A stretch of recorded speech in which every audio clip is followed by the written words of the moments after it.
안녕하세요, 용박이입니다.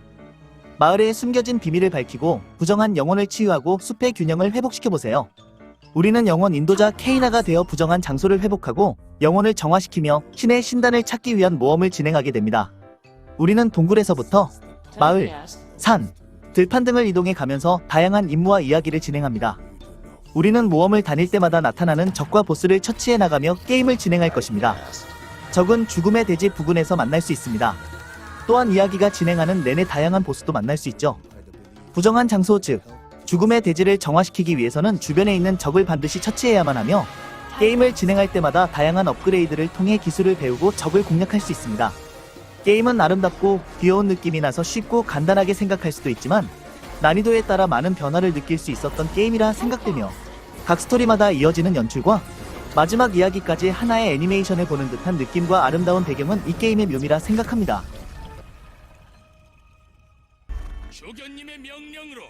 안녕하세요, 용박이입니다. 더 위쳐3 와일드 헌트 컴플리트 에디션은 출시되자마자 250개가 넘는 올해의 게임상을 수상했던 위쳐3의 차세대기에 맞춰 한층 업그레이드 한 작품입니다. 레이트레이싱 지원, 향상된 로딩 속도 등 다양한 시각 및 기술 개선 작업을 통해 완성도를 높였다고 하며 본편과 확장팩 모두 한국어 음성이 추가됩니다.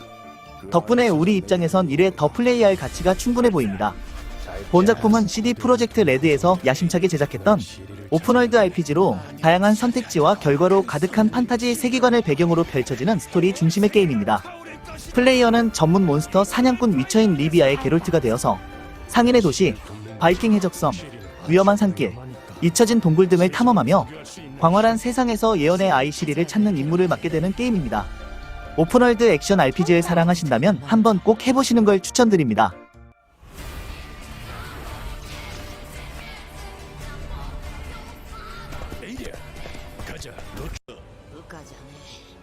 안녕하세요, 용박이입니다. 원피스 25주년 기념 게임 타이틀 원피스 오디세이는 드래곤 퀘스트 11 및 포켓몬스터 브릴리언트 다이아몬드 샤이닝 펄 제작을 담당하였던 ILCA에서 개발한 콘솔 게임으로 발매 전부터 오랜만에 원피스 IP를 활용한 RPG 장르의 게임이라는 소식이 전해지며 팬들로부터 기대를 모은 바 있습니다. 이야기는 원작 및 애니메이션 스토리를 그대로 따라가는 것이 아닌 독자적인 오리지널 스토리를 구축하였으나 본작에 등장하는 새로운 캐릭터 및 몬스터 등의 디자인에 있어서는 원작자 오다 에이치로 씨가 참여하였죠. 전개되는 스토리는 오리지널이나 뼈대는 원작 및 애니메이션 설정을 그대로 가져왔습니다.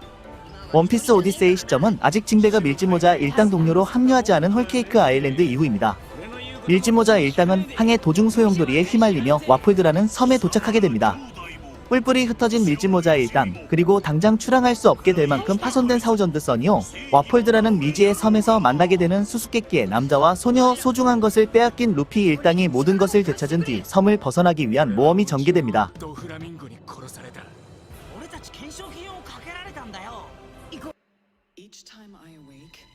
안녕하세요, 용박이입니다. 이번 게임은 리터널입니다. 이 게임은 핀란드의 하우스마크 스튜디오가 만들었습니다. 사실 PS3 시절부터 다양한 PC, 콘솔 게임을 만들었지만 대중에게 기억에 남는 대작이 없는 게임사라 PS5 첫 독점 타이틀임에도 사이버펑크 777, 라오어이처럼 주목을 받지 못한 게임입니다. 하지만 플레이한 유저들의 좋은 평가와 함께 입소문을 타면서 꼭 해야 할 PS5 독점 게임이 되었습니다. 저 또한 그래서 플레이를 하였고요. 로그라이크 게임은 제가 굉장히 좋아하는 장르 중 하나입니다. 로그라이크의 특징은 어려운 난이도, 죽으면 모든 것을 잃고 처음부터 시작, 게임을 다시 시작할 때마다 무작위로 선택되는 던전 맵이 특징입니다. 이런 특징 때문에 무진장 죽으면서 게임을 터득해야 합니다. 덕분에 진입 장벽이 높은 장르이기도 합니다.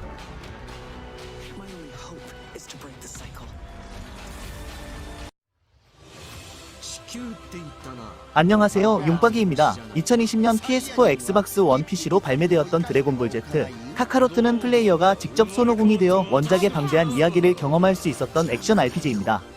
드래곤볼은 페미컴 시절부터 지금에 이르기까지 수많은 관련 작품들이 등장했었습니다. 그러나 본작처럼 원작의 세계관을 다양한 세미 오픈 월드로 구성, 많은 분량의 스토리를 한 번에 다뤘던 경우는 거의 없었죠. 해당 작품이 바로 그러한 특징을 지니고 있었기 때문에 첫 발매 당시부터 많은 올드 팬들의 환영을 받았던 것인데요. 특히 향수를 자극하던 우린 모두 손오공이다. CF는 아직까지 기억에 남습니다. 저 개인적으로도 지금까지 경험했던 원작 관련 게임 중에 손에 꼽을 만큼 즐거운 플레이를 경험했습니다.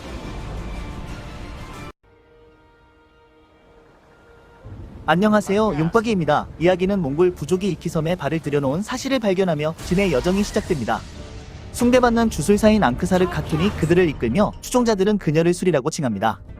카툰이자 주술사인 그녀는 정복자이며 영혼의 인도자입니다. 그리고 그녀는 진과 동료들에게 이전에 경험하지 못한 위협적인 존재이기도 합니다. 이 위협에 대응하는 유일한 길은 진이 이키섬으로 돌아가는 방법뿐입니다. 진은 이전에 이키섬을 방문한 적이 있었습니다. 그리고 새롭고 위험한 적을 상대하며 과거에 공포와 묻어두었던 트라우마를 꺼내고 마주하게 됩니다.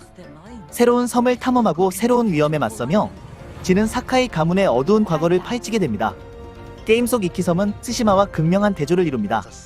이키섬은 해적과 범죄자들이 살고 있는 야생의 무법지대이며 과거 전투의 흔적으로 황폐하고 지난 수십 년 동안 사무라이의 지배를 거부한 독립적인 지역입니다.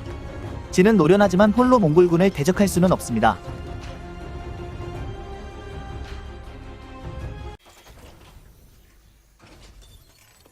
안녕하세요, 용박이입니다. 데드 스페이스는 굉장히 잔인한 연출이 많고 폭력적 묘사가 많은 게임입니다. 19세 미만의 청소년 그리고 임산부, 심약자, 거부감이 있으신 분 등은 절대 해당 영상을 보시지 마시고 돌아가 주시기 바랍니다. 주인공 아이작은 평범한 엔지니어로 USG 이시무라오 수리를 맡게 됩니다. 하지만 처음부터 순탄하지 않은데요. 타고 온 우주선이 불시착하게 되고 이시무라오에 도착은 하였지만 더 이상 운영하지 못하게 됩니다. 어쨌든 이시무라오 수리 임무를 수행하기 위해서 아이작을 포함한 동료들은 이시무라오 안으로 이동하게 되고 그 안에서 갑작스럽게 등장하는 괴생명체로부터 도망치게 됩니다. 그리고 본격적인 이야기가 시작됩니다. 호러 서바이벌 게임으로서 좋은 평가를 받았던 게임이니만큼 특유의 호러한 분위기를 굉장히 잘 살렸습니다. 특히 화장실 같은 곳은 보기만 해도 쫄리더군요. 차세대의 기기 전용으로 출시된 만큼 괴생명체 괴물들의 디테일이나 아이작이 입고 있는 슈트에 대한 디테일도 굉장합니다. 이러니 더 무섭지. 또한 데드 스페이스인 만큼 우주선의 디테일도 굉장하고 우주 공간에서의 디테일도 너무 좋습니다. 게다가 저 무중력 연출들도 보면서도 놀라게 되더라고요.